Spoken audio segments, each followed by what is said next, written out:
டெல்லியில் பிரதமர் மோடி தலைமையில் 5வது தேசிய தலைமைச் செயலர்கள் மாநாடு வரும் 26ஆம் தேதி முதல் 3 நாட்கள் நடைபெறுகிறது.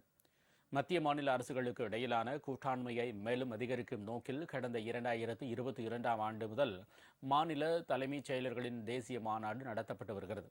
அந்த வகையில் 5வது மாநாடு டெல்லியில் வரும் 26ஆம் தேதி முதல் 28ஆம் தேதி வரை 3 நாட்கள் நடைபெற இருக்கிறது. இந்த மாநாட்டிற்கு பிரதமர் மோடி தலைமை தாங்குவார் என்று தெரிவிக்கப்பட்டுள்ளது.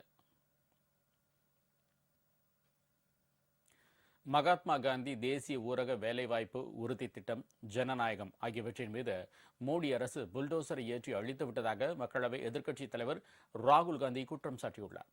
மகாத்மா காந்தி தேசிய ஊரக வேலைவாய்ப்பு திட்டம் என்ற 100 நாள் வேலை திட்டத்தில் மகாத்மா காந்தியின் பெயரை நீக்கிவிட்டு விதிகளில் திருத்தம் செய்து மத்திய அரசு கொண்டு வந்துள்ள VP ராம்ஜி மசோதாவுக்கு குடியரசுத் தலைவர் திரௌபதி முர்மு கடந்த ஞாயிற்றுக்கிழமை ஒப்புதல் அளித்தார்.